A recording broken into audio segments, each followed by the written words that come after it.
So, you've been practicing for weeks, maybe months, and you think you're ready for your first paid gig. Well, before you get started, these 10 very important things that every business needs before it talks to its first client. We're going to go over each and every one on this episode of Building the Business.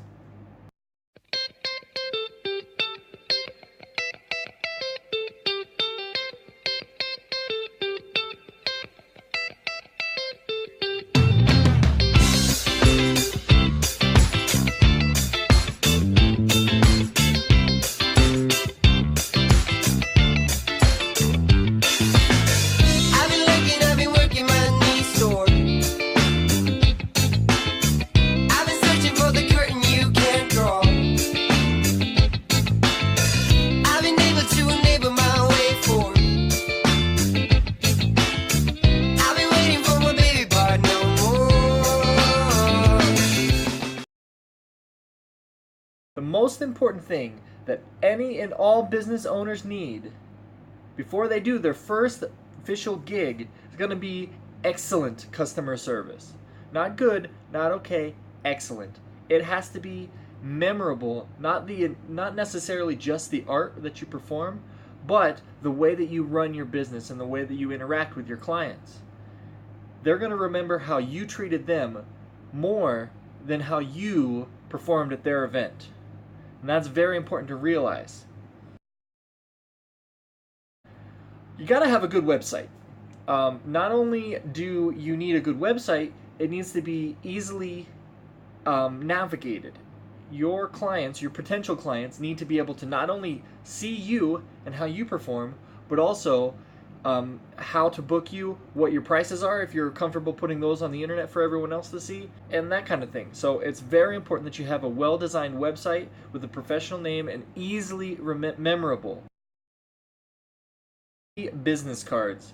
When you are at your event, and even before the event, any opportunity that you can, you need to be handing out your business card. Because not only are you getting paid to be at that event, but those events are the best time to advertise yourself and book and come into contact with more potential clients. Even in some cases, I've booked other gigs at gigs. You know, I've gone to a birthday party, and at that birthday party, little Susie's party, little Timmy's birthday is next month, and they book you on the spot for the other gig.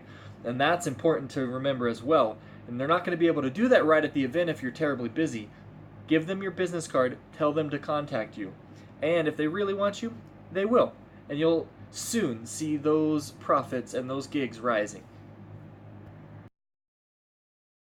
Good photos or a good sizzle reel video, a good commercial for you. And especially if you're a performer, you don't necessarily need to give your whole show, and you don't necessarily need to show the big reveal or the grand finale. But what you do need to show is you performing for other people like them, and those people having a great time. You want pictures of kids smiling. You want pictures of adults with looks of amazement on their face, and you performing for them.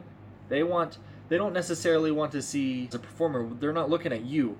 They're looking at how you made their other guests feel. And that's important to remember as well. I had a recent experience that was very important. We're going to take a little bit longer to talk about this one.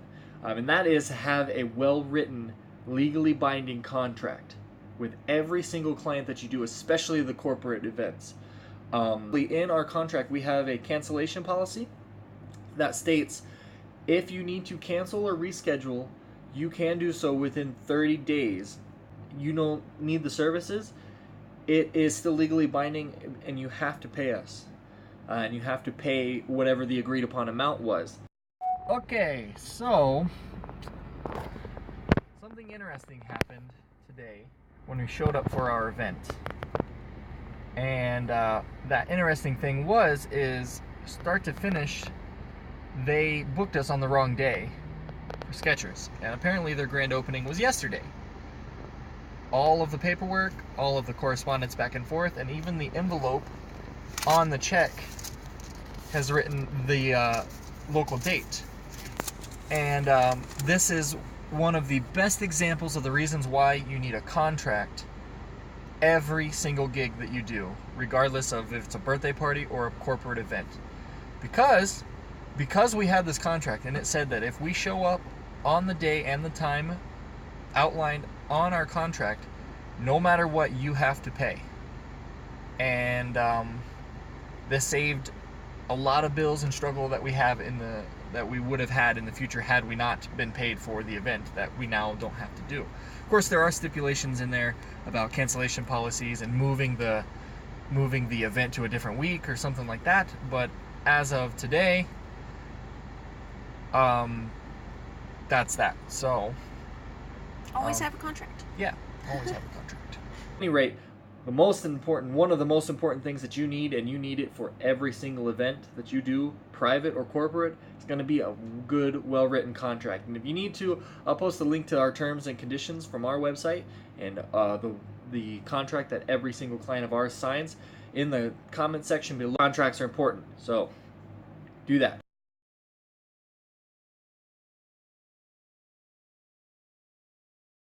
These are free ways to advertise, and this is actually good ways to get gigs if you haven't yet. It's good ways to find them. There are Craigslist ads and a Gigsalad account or a Gigmasters account or Thumbtack, all three if you can use them.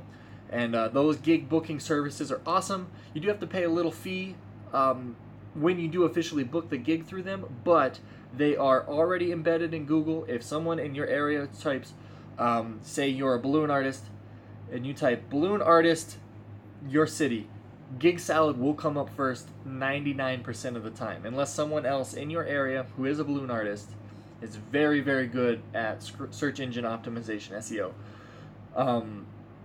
But for the most part, Gigsalad, Gigmasters, Thumbtack, and Craigslist ads are going to be the way that you book most of your gigs. It's okay, and it is sometimes acceptable to have an email that's just whatever you had when you made as you were a kid, or something that's just for you personally. But when you're doing gigs and you want people and you're emailing back and forth with clients, it goes a long way with them seeing a professional email. For example, Mark at mmentertainsabq.com. They know when they email that, it doesn't go to a junk spam folder, it goes straight to me. Same thing, you can't if you have a business doing magic tricks for adults, your email can't be Game of Thrones fan 8792@gmail.com, something like that, because that's not going to look right. When they get that email in, they're going to be like, who's Game of Thrones? When they get that email, they should know exactly who it is based on who it's from. Image. If you are a children's entertainer, crazy tattoos on your face, bad idea. So if you have tattoos on your face, it's going to be a lot harder for you to book gigs, but hey, that's the thing. You don't want to wear baggy clothes, scruffy, anything. You want to be nice, clean cut.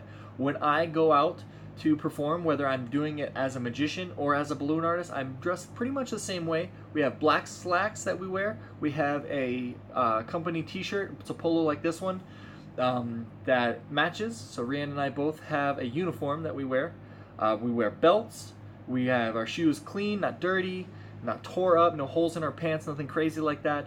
The object is to be as plain as possible.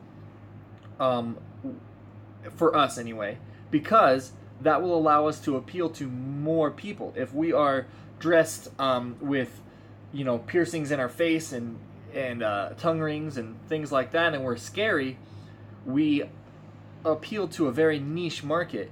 And our goal is not to appeal to just one person. Our goal is to appeal to everybody, right? As a business owner, we want as many clients as we possibly can get. And so image and your vehicle is important. Don't show up in if you drive a truck or an SUV and you've just gone out into the woods and you've got it all dirty and muddy, don't show up to a gig that way. Hose it off in your driveway before you leave, or take it through the car wash. I hope you enjoyed this list of the top 10 things every entertainment business needs before it does its first gig. If you have any questions or comments, make sure you throw them in the section below. And don't forget to like for more content coming up as often as possible, a couple times a week. Thank you very much for watching, And stay tuned for the next episode of Building the Business with Magic Mark.